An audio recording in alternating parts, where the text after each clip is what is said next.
question everybody is thinking from this is Diddy actually going to go free? The judge is heavily leaning toward it. The prosecution really didn't have much pushback. And get this, they are saying that Diddy is going to be released on bail in a 3-bedroom apartment in New York City with only 3 bodyguards. Baby, they better be looking for the Thomas Crown Affair, a Great Gatsby escape. Diddy is literally going to be dressing up and like literally hiding in the laundry basket, getting out of there. This man is a flight risk. At least I think so. But the judge seems to think that he deserves to walk on the street. Listen, here we go. This is directly from, we're going to go into everything. It was live tweeted by Inner City Press, but we're going to run through everything in under 5 minutes. Okay. They said in the courtroom, Diddy's attorney, Tony Rico, has come back into the gallery to speak with Diddy supporters. Alexandra Shapiro is sitting ready from the binder. 4 prosecutors are in the front row. Diddy is bought in wearing a jail tan uniform. He makes a point of hugging his lawyer, Mark Agnifilo, then sits chatting with Rico. They said, while we wait for Judge Aaron, noting that Diddy's and his lawyers are sitting at the middle of 3 tables. There are 2 U.S. Marshals rather than directly behind the defendant, as is usually the case. All rise. Diddy's lawyer, Rico, says, the family of Mr. Sean Long Combs are here. They have traveled a long way. The judge says, thank you for being here. Mr. Agnifilo, tell me about the legal pads. If you guys don't know, last time they dismissed evidence saying those legal pads actually said legal. They did not, in fact, say legal. He says, Yana, the first time I saw them was Tuesday. As we sit here today, I'm not sure when legal was written on each of them. I'm trying to get to the bottom of it. Different members of the defense team are telling him to write legal on the pads. There's a photo of the pad without legal on it. So it's clear that on November 1st in the sweep, they did not all say legal. However, Diddy's team called an emergency motion 2 days ago because they swore that at the time of the sweep, it said legal all over it, and it was a violation of his Fifth Amendment rights. This was exposed at court to be a lie. Let's keep going. The pad you handed up to me, did it say legal on it on November 1st? Yeah, I'm not sure. The judge. Moving forward, make sure representations are true. He basically called them liars in court. Ms. Slovak, that's the U.S. attorney. What's the status of Mr. Combs' laptop? Your Honor, the laptop for him to review the discovery at the MDC. The idea is to preload the information. He's allowed to have to have at MDC on the laptop. There's a protective order. The judge. On the bail application, I don't have to deal with the Bustani case. The defense is saying there are extensive conditions proposed, including 24/7 security. What about the Fox case? Your Honor, there's no RICO charge in that case. The judge says, okay, that's agreed. The judge, but I want you to address the proposed conditions. Your Honor, there has to be some level of trust that the defendant will follow his lawyers. Hence, we have seen he will not. He cannot be trusted. Consider his conduct in custody after 2 judges' findings. His attorneys are enabling his flouting of the BOP rules, Bureau of Prison. Considering the labeling of the pads after the fact. Again, he lied about what the pads were labeled. Even the family members, the judge. So what's your response if Mr. Combs says that even if they don't trust me, there'd be 24/7 security? If he can't comply with a custodial setting, he will not comply if released. What type of security firm? They suggested a co-conspirator, one of whose phone was only taken the day before. The second suggestion was a defense investigator in the case, which oddly enough, I'm sure whoever was supposed to be the security people, I think they said it was something 24-hour security. I'm sure they're thrilled to be called a co-conspirator. The investigator has been out contacting witnesses, Your Honor. Essentially, they work for him. This would be a defendant buying his way out, the judge. You conceded that Bustani's bar does not apply here. You cited his wealth to release him, so we can't use it? We're not seeking his continued detention based on his wealth, Your Honor, but rather danger, risk of flight, and obstruction, the judge. Is obstruction your main argument? Danger to others, Your Honor. so no flight risk. We still rely on that too. Tell me about this obstruction. Oh, Your Honor, his continuing violation of rules. If running a PR is running a PR campaign obstruction, that's not what we have here, Your Honor. Rather, it's his concerted effort to impact the integrity of these proceedings. Defendant Combs says, sorry. So then the U.S. Attorney says, Your Honor, we have him on tape saying, I want you to reach out to jurors. I need only one. He's not permitted to engage in any conduct to impact the jury pool. It's his intent, Your Honor. It's obstructive conduct. He's violated the so-called gag order. He's the one who asked for that order. Again, the judge seems to be leaning heavily to Diddy's side. Hold on. The U.S. Attorney's Office. The court entered the order on October 25th. He started his campaign on October 27th. He couldn't even comply for 2 days. What about the Jeffries Abercrombie case, where the government agreed to release on a $10 million bond? Your Honor, we addressed that into a letter. They did do a letter offside. I did a video about it where they basically said it's not the same and it shouldn't count. I think the better comparison is the 2 prior denials of bail here. Well, what about his claim the government spliced the video? He apologized, Your Honor. That's the point. Why did you use the spliced video, not the original? The apology was public, Your Honor. The cell phone footage was grand jury material, and we didn't want the defendant to be able to retaliate against a grand jury witness. We did add blurring of the victim's face. In 2016, the defendant bribed hotel security $100,000 to make it go away. Does it matter if he threw a vase or the contents of a vase? He admitted to it and apologized for it. This took place in the middle of a freak-off. The U.S. has evidence of a male commercial sex worker was in the hotel room at the time. This is devastating evidence for the trial. It shows why he cannot be released on bail. He's violent and is committed to covering up his crimes. The evidence against him continues to mount. We've learned of punching and kicking employees and partners. The judge then says to Diddy's lead attorney, Mr. Agnifilio, Yana, I'm going to have Miss Shapiro lead us off. Alexander Shapiro. Yana, he was not dragging her back to the freak-off. The judge says, there was dragging.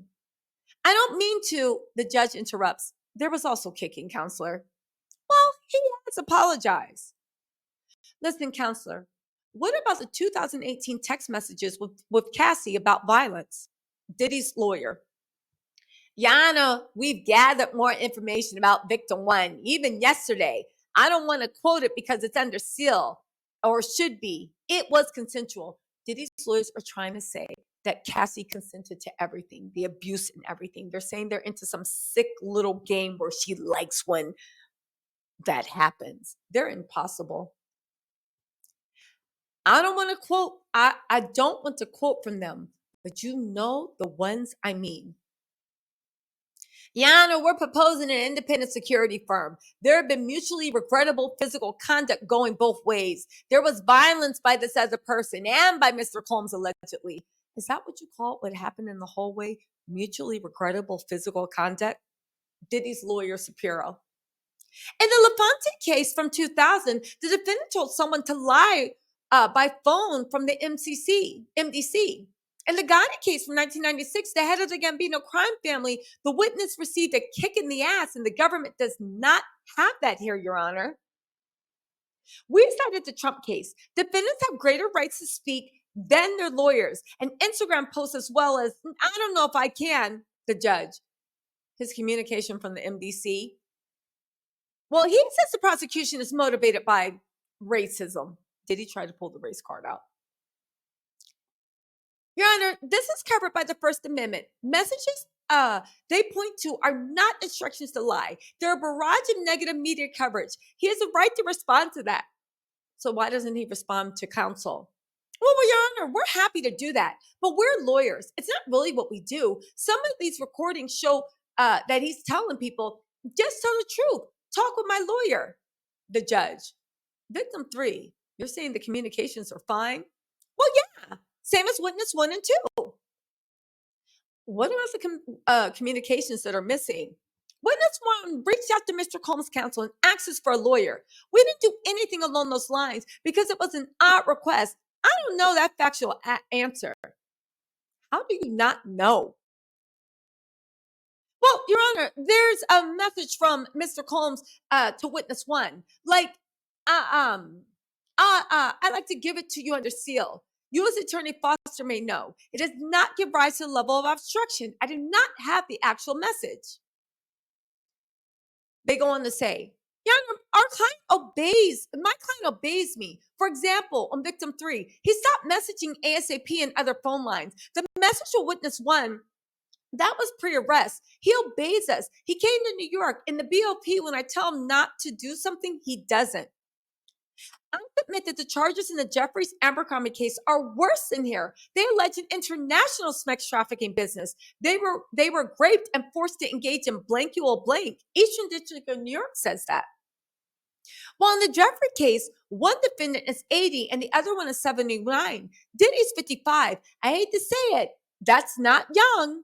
The judge says the U.S. attorney suggests he won't follow conditions. Your Honor, these conditions are more restrictive than in prison.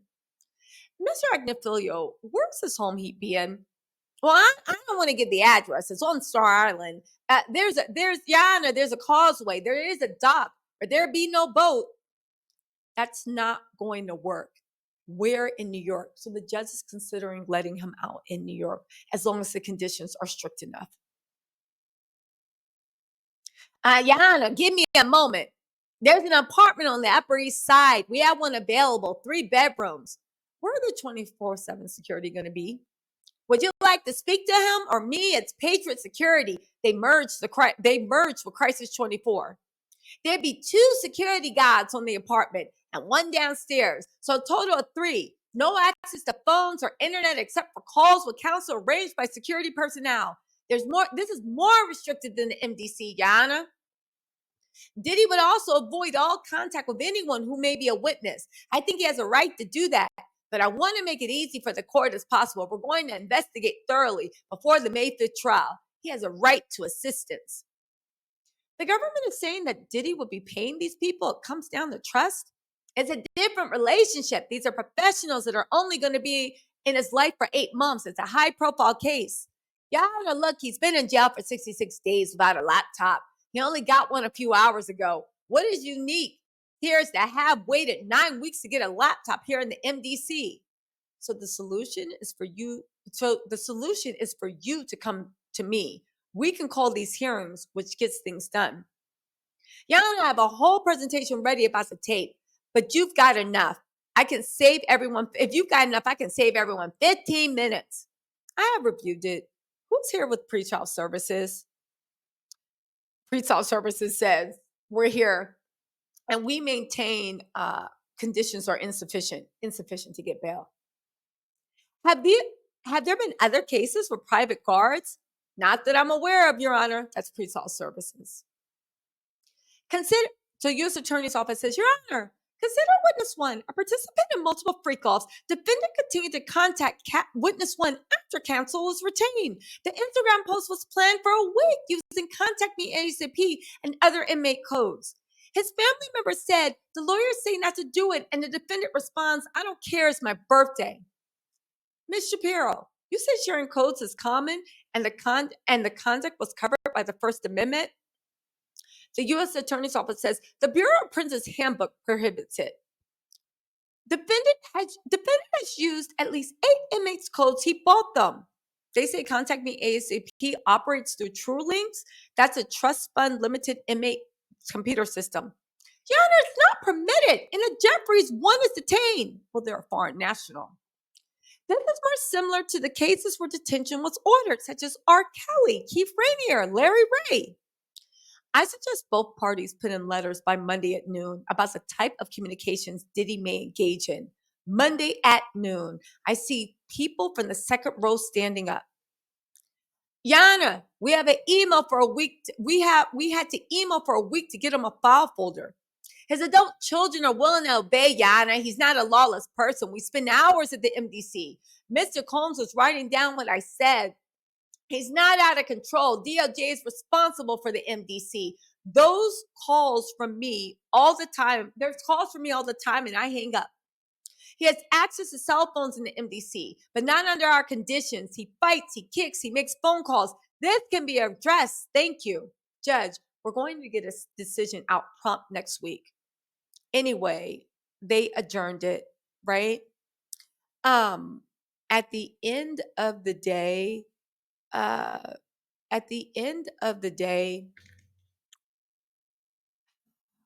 it looks like the judge is going to release Diddy out for bail. He just wants the terms of the communications laid out.